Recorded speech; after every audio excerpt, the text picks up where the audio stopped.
جان لیں کہ زکوٰۃ کے دو معنی ہیں. کتنے بولیے؟ کتنے؟ پہلا معنی ہے پاک کرنا. پاک کرنا کیا معنی ہے؟ پاک کر دینا. اور دوسرا معنی ہے بڑھنا. دوسرا معنی کیا بولیے؟ بڑھنا. تو چونکہ زکوٰۃ مال کو پاک کر دیتی ہے اس لیے اس کو زکوٰۃ کہتے ہیں. اور کیونکہ زکوٰۃ ادا کرنے سے مال میں اضافہ ہوتا ہے، برکت آ جاتی ہے، اللہ کی مدد شامل حال ہو جاتی ہے، اس لیے بھی اس کو زکوٰۃ کہا جاتا ہے. یعنی اس کے دونوں معنی اس میں شامل ہیں. مال کو پاک بھی کرتی ہے اور بڑھاتی بھی ہے. پاک بھی کرتی ہے اور بولیے بڑھاتی بھی ہے. زکوٰۃ کی فضیلت کے لیے یہ بہت بڑی بات ہے کہ اللہ تبارک و تعالیٰ نے قرآن پاک میں 82 مقامات پر نماز کے متصلاً بعد، نماز کے فوری بعد زکوٰۃ کا ذکر کیا ہے. یعنی زکوٰۃ اور نماز کو ملا کے بیان کیا ہے. نماز اور زکوٰۃ کو بولیے ملا کے بیان کیا. یہی وجہ ہے کہ حضرت ابو بکر صدیق رضی اللہ تعالیٰ عنہ نے اعلان جنگ کیا اس شخص کے خلاف جس نے نماز اور زکوٰۃ کی فرضیت میں فرق جانا. اور آپ نے فرمایا کہ میں ہر اس شخص سے قتال کروں گا، جنگ کروں گا جو نماز میں اور زکوٰۃ میں فرق جانے گا، کہ دونوں کو اللہ نے فرض کیا.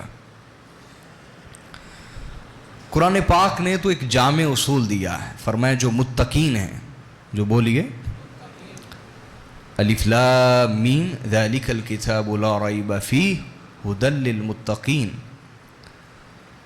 الذین یؤمنون بالغیب ویقیمون الصلاۃ ومما رزقناہم ینفقون. تو ایک جامع اصول دیا ہے. فرمایا متقین وہ ہیں جو ایمان لاتے ہیں، دل سے اللہ کو مانتے ہیں اور اس کی شریعت کو مانتے ہیں، اور جو نماز قائم کرتے ہیں اور جو ہم نے انہیں دیا ہے اس میں سے خرچ کرتے ہیں. یعنی زکوٰۃ کا حکم تو بعد میں آیا نا، اور قرآن پاک میں بھی بعد میں اس کا حکم ہے. ابتدا میں جو اپنے متقین بندوں کا ذکر فرمایا تو ایک جامع اصول دے دیا کہ جو ہم نے انہیں دیا ہے وہ اس میں سے خرچ کرتے ہیں، وہ اس میں سے اللہ کی راہ میں دیتے ہیں، خرچ کرتے ہیں. تو سب سے پہلے تو یہ اصول دے دیا اللہ کی راہ میں خرچ کرنا. کیا؟ چاہے زکوٰۃ فرض ہوئی یا نہ ہوئی، زکوٰۃ فرض ہوئی یا اللہ کی راہ میں خرچ کرنا، دینا، اپنے والدین پہ خرچ کرنا، اپنے غریب بہن بھائیوں پہ خرچ کرنا، اپنے ہمسایوں پہ خرچ کرنا، غریب مسلمانوں پہ خرچ کرنا، خرچ کرنا. تو سب سے پہلی جو علامت دے دی متقین کی تو فرمایا وہ ہم جو انہیں دے چکے وہ اس میں سے خرچ کرتے ہیں. وہ یہ بولی نہیں بولتے آج کسی کو ترغیب دلائیں کہ اللہ کی راہ میں خرچ کریں تو وہ کہتے ہیں اللہ دے گا تو خرچ کریں گے. تو اللہ فرماتا ہے متقین ایسے بہانے خور نہیں ہوتے، جو دیا ہوا ہے وہ اس میں سے نکالتے ہیں، وہ اس میں سے خرچ کرتے ہیں. اور یہ یاد رکھ لیں ہمارے خاندان میں ہزارہا ایسے اکابرین ہیں جن پر کبھی زکوٰۃ فرض نہ ہوئی. تو جب میں یہ پڑھتا تھا کہ ہمارے بہت سارے بزرگوں نے کبھی زندگی میں زکوٰۃ نہیں دی تو بچپن میں حیرانگی ہوتی تھی کہ وہ زکوٰۃ ہی نہیں دیتے تھے. لیکن بعد میں سمجھ آیا کہ وہ اتنا جوڑتے ہی نہیں تھے کہ زکوٰۃ ان پہ فرض ہو جاتی. وہ اس چیز کی طرف اشارہ رکھتے جو اللہ نے فرمایا ہے وَمِمَّا رَزَقْنَاهُمْ يُنْفِقُونَ، جو ہم نے دیا ہے اس میں سے خرچ کرتے ہیں. وہ جوڑ کے نہیں رکھتے، جمع نہیں کرتے، جو دیا اس میں سے نکالتے رہتے ہیں، اس میں سے خرچ کرتے رہتے ہیں.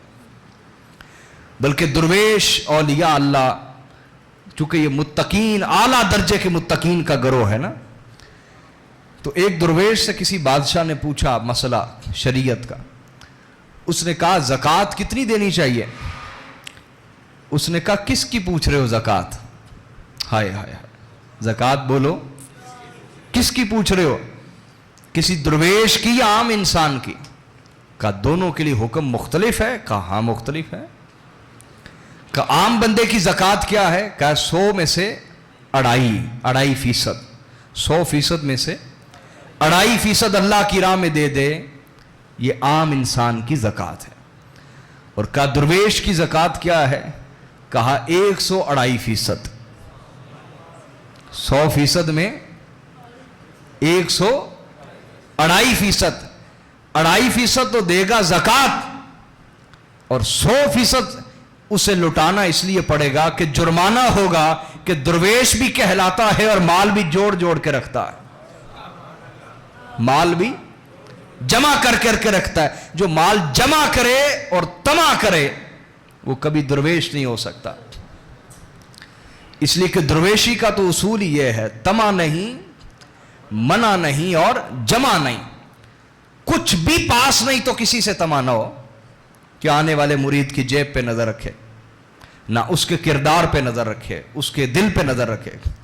کچھ نہیں پاس تو طمع نہ کرے، کوئی دے جائے تو منع نہ کرے، اس کو اللہ کی مدد سمجھے کہ بغیر سوال کے مل رہا ہے، اور اگر اپنی ضرورت ہے تو اس پہ لگا لے، ورنہ پھر جمع نہیں، اپنی ضرورت نہیں تو دوسروں میں تقسیم کر دے، دوسروں میں بانٹ دے۔ تو متقین کے لیے تو اللہ نے فرمایا کہ وہ انتظار ہی نہیں کرتے کہ سال بھر پہلے جوڑیں پھر اس میں سے کوئی 2.5% نکال دیں، وہ جو ہم نے انہیں دیا ہے وہ اس میں سے خرچ کرتے رہتے ہیں، وہ اس میں سے بولیے خرچ کرتے رہتے ہیں۔ البتہ اگر کوئی خرچ بھی کرے اور پھر بھی جوڑتا رہے تو کوئی بری بات نہیں ہے، کوئی بری بات بولیے، عام مسلمان اگر ایسا کر لے تو کوئی حرج کی بات نہیں ہے۔